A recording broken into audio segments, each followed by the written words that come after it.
ਇੰਤਜ਼ਾਰ ਦੀਆਂ ਘੜੀਆਂ ਖਤਮ ਹੋਈਆਂ। 7 ਜੂਨ ਸਨ 2026 ਜੀ ਇਤਵਾਰ ਦਾ ਦਿਨ ਹੈ ਔਰ 11 ਵੱਜ ਗਏ ਨੇ ਜਿੱਥੇ ਬੈਠੇ ਆ। ਇੱਕ ਵਾਰੀ ਤੁਹਾਨੂੰ ਮੈਂ ਮੰਜ਼ਰ ਵਹਾਨਾ ਕਿਹਾ, ਮੇਰੇ ਮਹਿਮਾਨ ਆਉਣਾ ਸ਼ੁਰੂ ਹੋ ਗਏ ਨੇ। ਅਲਹਮਦੁਲਿਲਾ ਅਲਹਮਦੁਲਿਲਾ, ਮੁਖਤਲਫ ਇਲਾਕਿਆਂ ਤੋਂ, ਦੂਜਿਆਂ ਜ਼ਿਲ੍ਹਿਆਂ ਤੋਂ ਮੇਰੇ ਦੋਸਤ, ਮੇਰੇ ਅਹਬਾਬ, ਮੇਰੇ ਪਿਆਰ ਕਰਨ ਵਾਲੇ। ਪੰਡਾਲ ਸੱਜ ਗਿਆ, ਕੋਪਾ ਲੱਗ ਗਿਆ, ਜਨਾਬੇ ਵਾਲੀ ਉੱਕੇ ਪੈ ਗਏ ਨੇ।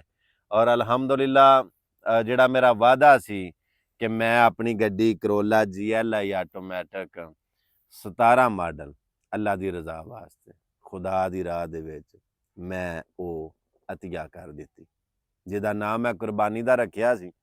ਯਾਨੀ ਕਿ ਕੁਰਬਾਨੀ ਦੇ ਛੜੀ ਉਸ ਚੀਜ਼ ਦੀ।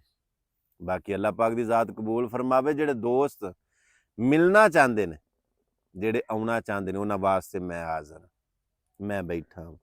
ਜਿਹੜੇ ਦੋਸਤ ਗੱਡੀ ਦੀ ਗਰਜ਼ ਨਾਲ ਆ ਰਹੇ ਨੇ ਉਹ ਵੀ ਆ ਸਕਦੇ ਨੇ, ਮੋਸਟ ਵੈਲਕਮ, ਸਤ ਬਿਸਮਿਲ੍ਲਾ, ਜੀ ਆਇਆਂ ਨੂੰ। ਜਿਹੜੇ ਵੈਸੇ ਵੀ ਮੁਲਾਕਾਤ ਵਾਸਤੇ ਆਉਣਾ ਚਾਹੁੰਦੇ ਨੇ, ਤੁਹਾਨੂੰ ਆਪਣੀ ਹਿੰਮਤ, ਆਪਣੀ ਬਸਾਤ, ਆਪਣੀ ਤਾਕਤ ਦੇ ਮੁਤਾਬਕ ਜਿੰਨੇ ਜੋਗਾ, ਮੈਂ ਕਦੇ ਵੱਡੀ ਗੱਲ ਨਹੀਂ ਕੀਤੀ। ਮੈਂ ਤੁਹਾਡੀ ਖਿਦਮਤ ਦੇ ਵਿੱਚ ਹਾਜ਼ਰ ਹਾਂ।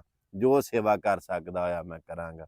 ਅੱਲਾਹ ਪਾਕ ਦੀ ਜ਼ਾਤ ਤੁਹਾਨੂੰ ਸਾਰਿਆਂ ਨੂੰ ਸਲਾਮਤ ਰੱਖੇ। ਜਿਸ ਤਰ੍ਹਾਂ ਕਿ ਦੋਸਤ ਮੈਨੂੰ ਕਾਲਾਂ ਕਰ ਰਹੇ ਨੇ ਕਿ ਸਾਨੂੰ ਆਉਂਦਿਆਂ ਆਉਂਦਿਆਂ ਲੇਟ ਹੋ ਜਾਣਾ, ਟਾਈਮ ਲੱਗ ਜਾਣਾ। ਇੱਕ ਕਾਲ ਮੈਂ ਚੁੱਕ ਲਵਾਂ ਤੇ ਸੁਣੀਏ। अस्सलाम वालेकुम जी। वालेकुम सलाम रहमतुल्लाह जी। अवैस भाई की हाल है? ठीक हो? खैरियत है? अल्लाह पाक दा शुक्र। कौन साहब केड़ी जगह तू?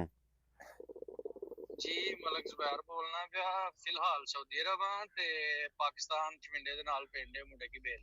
जी हुक्म करो जुबैर भाई।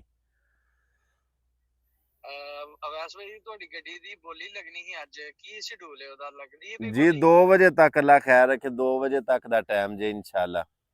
11:30 ਪੌਣੇ 12 ਦਾ ਟਾਈਮ ਹੋ ਗਿਆ। 2 ਤੁਸੀਂ ਹੁਕਮ ਕਰੋ। ਹੁਕਮ ਹੈ ਕਿ ਬੋਲੀ ਜਦੋਂ ਫਾਈਨਲ ਕਾਲ ਤੁਹਾਡੀ ਬੋਲੀ ਦੀ ਆਣੀ ਹੈ ਜੀ ਤੇ ਮੈਨੂੰ ਟੱਚ ਕਰ ਸਕਦੇ ਹੋ ਕਿ ਕੀ ਰੇਟ ਆਇਆ ਤੁਹਾਡੀ ਗੱਡੀ ਦਾ? दरअसल मैनू कल एक काल की सी दोस्त ने मंडी बहावलदीन तो, उन्हें आख्या वैस भाई असी आ ते जाना वे, लेकिन जो विच बोली लग जानी है तो फिर मौके के उत्ते जिहड़ी गल हो जानी। तुसीं हुक्म करो, मैं फिर उस चीज़ नूं अपने ज़हन दे विच रखांगा। मतलब हुक्म है ये कि अही उसे टाइम मतलब तुहाडी बोली दे खलोते ऑन द स्पॉट तुहानू यही बयाना हर चीज़ ट्रांसफर कर दांगे। ठीक है? ठीक है, ठीक है। यानी कि जे बोली मिसाल तौर ते जिन्नी भी लगदी है फिर तुसी उस हिसाब दे नाल मिसाल तौर दे उत्ते मैं तुसी आवाज़ दे दोगे कि मेरी इन्ने दी आवाज़ इंज होएगा? जी इंज होएगा, मतलब उसे बोली ते मेरी आवाज़ होएगी, बाकियां नालों मेरी वध दी आवाज़ होएगी। चलो ठीक है, मैं तुहाडा जी यह नंबर नोट कर लेना जुबैर साहब। इंशाल्लाह जिस टाइम फाइनल दी आवाज़ आवेगी ਤੇ ਮੈਂ ਅੱਲਾ ਖੈਰੋ ਆਫੀਅਤ ਰੱਖੇ ਤੇ ਤੁਹਾਨੂੰ ਟੱਚ ਕਰਾਂਗਾ ਕਿ ਇੰਨੇ ਦੀ ਆਵਾਜ਼ ਆਈ ਹੈ, ਤੁਸੀਂ ਫਿਰ ਆਪਣੀ ਆਵਾਜ਼ ਦੇ ਦਿਓਗੇ ਜਿਵੇਂ ਆਖੋਗੇ। ਠੀਕ ਹੈ ਜੀ? ਜੀ ਇਨਸ਼ਾਅੱਲਾ। ਓਕੇ ਜੀ, ਦੁਆਵਾਂ 'ਚ ਯਾਦ ਰੱਖੋ। ਰਾਬਤੇ ਦੇ ਵਿੱਚ ਤੁਸੀਂ ਆਨਲਾਈਨ ਕਾਲ 'ਚ ਲੈ ਸਕਦੇ ਹੋ, ਵੀਡੀਓ ਕਾਲ ਕਰ ਸਕਦੇ ਹੋ ਔਨ ਦਾ ਸਪੌਟ, ਤਾਂ ਕਿ ਕਿਸੇ ਬੰਦੇ ਨੂੰ ਕੋਈ ਡਾਊਟ ਨਾ ਹੋਏ। ਜੀ ਠੀਕ ਹੈ ਜੀ, ਠੀਕ ਹੈ। ਵੀਡੀਓ ਕਾਲ ਹੀ ਹੋਵੇਗੀ, ਤੁਸੀਂ ਗੱਡੀ ਵੀ ਵੇਖ ਲੋਗੇ, ਮਜਮਾ ਵੀ ਵੇਖ ਲੋਗੇ ਔਰ ਤੁਹਾਡਾ ਮਤਲਬ ਇਨਸ਼ਾਅੱਲਾ ਮੈਂ ਇੰਤਜ਼ਾਰ ਵੀ ਕਰਾਂਗਾ, ਕਿਉਂਕਿ 2 ਵਜੇ ਤੱਕ ਸਾਡਾ ਫਾਈਨਲ ਟਾਈਮ ਹੈ। ਦੋਸਤ ਕੁਝ ਕਾਲਾਂ ਕਰ ਰਹੇ ਨੇ ਕਿ ਅਸੀਂ ਦੂਰ ਦੇ ਜ਼ਿਲ੍ਹਿਆਂ ਦੇ ਵਿੱਚੋਂ ਆਉਣਾ ਤੇ ਅਸੀਂ 2 ਵਜੇ ਤੱਕ ਨਾ ਪਹੁੰਚੇ ਤੇ 2:30-3 ਵਜੇ ਤੱਕ ਦਾ ਤੁਸੀਂ ਨਾ ਟਾਈਮ ਵਧਾ ਲਓ। 1 ਘੰਟਾ ਹੋਰ ਅਸਾਂ ਵਧਾ ਲਿਆ 3 ਵਜੇ ਤੱਕ। ਤੁਸੀਂ 3 ਵਜੇ ਤੱਕ ਜਿਹੜਾ ਨਾ ਆਨਲਾਈਨ ਰਵਿਆ ਜੇ, ਫਿਰ ਆਫਲਾਈਨ ਨਾ ਹੋ ਜਾਇਓ। ਹਾਂ ओके जी, अल्लाह हाफिज मलक साहब, मेहरबानी। हाँ जी मेहरबानी। ओके अल्लाह हाफिज, अल्लाह।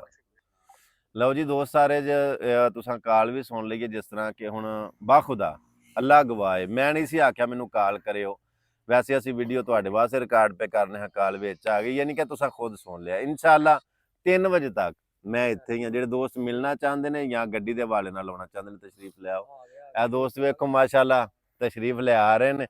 अल्लाह खैरो आफियत रखे ते इंशाअल्लाह सुनाओ की हाल है? ये गड्डी दे गाहक नहीं, ये समझो गाहक ने जी। ये ओ बल्ले बल्ले।